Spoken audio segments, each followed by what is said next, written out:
Sir आपण को news room को स्वागत करुच्ची। सर आज हूँ बाहुड़ा यात्रा एवं जदि कहवा जन्म बेदी छाड़ी रत्न बेदी को बाहुड़े महाप्रभु श्री जगन्नाथ भाई बलभद्र एवं देवी सुभद्रा। तेबे एई बाहुड़ा यात्रार महात्म्य एवं नहीं कौन कहिबे सर? जय श्री जगन्नाथ। आमर दुईटी यात्रा स्थान श्रीजी बाहर को आसते गोटे स्नान यात्रा गोटे हूँ श्रीगुंडिचा यात्रा। श्रीगुंडिचा यात्रा हूँ अपन कहला भाई से जन्मवेदी को से आसी था। जो जन्मवेदी को से आसी था आमर जो मैंने श्रीमंत दर्शन कर वंचित होता वयस्क हो वृद्ध हो आपणकर विकलांग हो विधर्मी हो जगन्नाथ समर्पित भाव थाए आम गोटे श्लोक अच्छी जे दोले च दोल गोविंदन चापी च मधुसूदन रथे तु वामन दृष्टा पुनर्जन्म न लभ्यते। तेणु रथ पे देखिले अशेष फल मिलता है। एठा जो रही यात्रा ना हूँ नवदिनात्मक यात्रा। 9 दिन हूँ यात्रार अवधि। 9 दिन आज पूर्ण रथ 10 दिन आज श्रीजीव मैंने बाहुड़ी जी।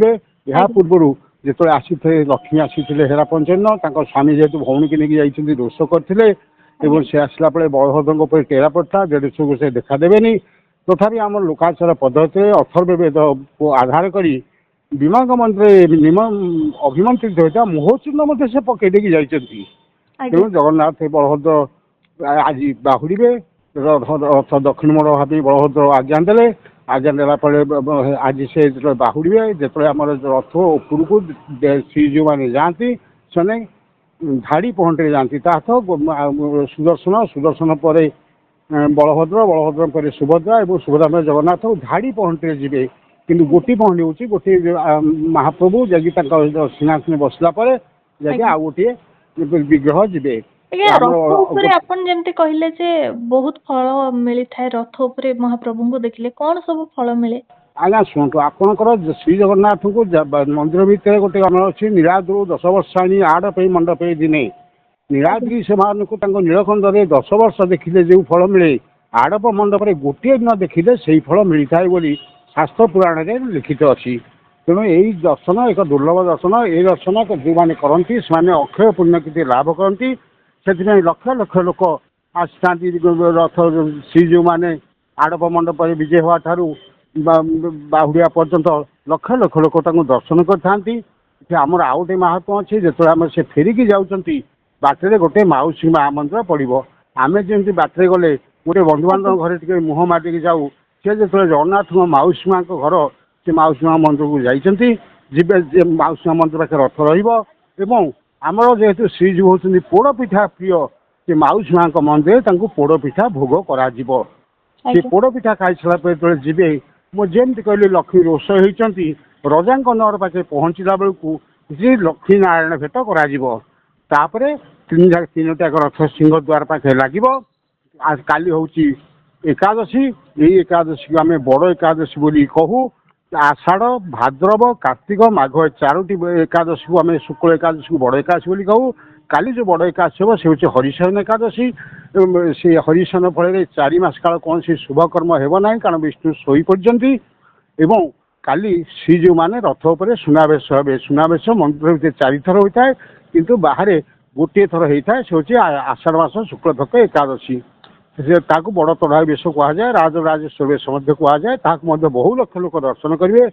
तत्पर दिन हम अधरपणा जो भूत प्रेत पिशाच मैंने सब आसी थे जगन्नाथ दर्शन करने तृप्ति निमंते अधरपणा प्रत्येक ठाकुर पाखे 3 हांडी लेखे थुआ जाई भोग कर भोगला हांडी को रथ पर भांगी दि जाव। तत्पर दिन श्रीजीव मैंने नीलाद्रि विजय करेंगे और पूर्ववत नीलाचल महाप्रसाद मिल पुणी भक्त मैंने अपेक्षा करेंगे आगामी वर्ष श्रीगुंडिचा पर्यंत। यही यात्राटी आरंभ होता है सत कहले स्नान पूर्णमी स्नान पूर्णमी स्नान स्नान पर अनवसर अनवसर पर विभिन्न उपचार विभिन्न उपचार पर नवजौवन दर्शन नेत्रोत्सव तापर श्रीगुंडिचा श्रीगुंडिचा पर पुनश्च से जी रत्न सिंहासन उपरकू। तेणु ये यात्रा अवधि प्रकृति आरंभ होता है ज्येष्ठ मास शुक्लपक्ष पूर्णमी यह समाप्ति घटव जो से नीलाद्रि विजय करेंगे।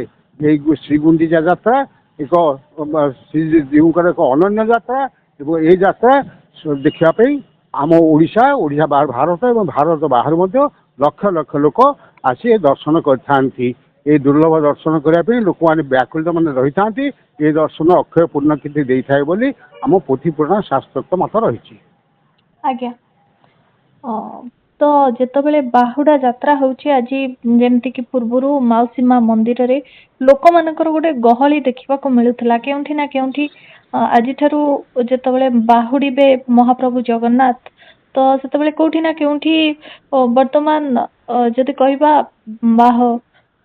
ମାଉସୀ ମା ମନ୍ଦିର କେଉଁଠି ନା କେଉଁଠି ଲୋକ ଗହଳି ଟିକେ କମିଯିବ। ଶୁଣନ୍ତୁ ଆପଣଙ୍କର ଆମର କଥିତ ଅଛି ଏଟା ତ ମାଉସୀ ମା ମନ୍ଦିର ଏଟା ହଉଛି ତାଙ୍କ ଜନ୍ମବେଦୀ। ମୁଁ ଯାହା କହିଲି ମାଉସୀ ମା ମନ୍ଦିରଟା ହଉଛି ଶ୍ରୀ ଜଗନ୍ନାଥ ମନ୍ଦିର ଏବଂ ଗୁଣ୍ଡିଚା ମନ୍ଦିର ମଧ୍ୟବର୍ତ୍ତୀ ସ୍ଥାନରେ ମାଉସୀ ମା ମନ୍ଦିର।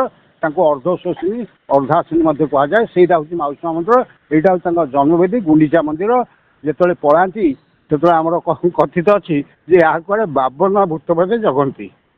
ତେଣୁ ଆମର ଗୁଣ୍ଡିଚା ପୂର୍ବରୁ ଗୋଟେ 52 ଭୂତକୁ ଉଡ଼େଇ ଘଉଡ଼ିବା ପାଇଁ ଗୋଟେ ମଧ୍ୟ କାର୍ଯ୍ୟକ୍ରମ ଅଛି। ବହୁତ ମଠାଧୀଶ ମଠ ମହନ୍ତ ମାନେ ଝାଞ୍ଜ କୀର୍ତ୍ତନ ମୃଦଙ୍ଗ କରି ତା ଭିତରେ 52 ଭୂତକୁ ବାହାର କରନ୍ତି।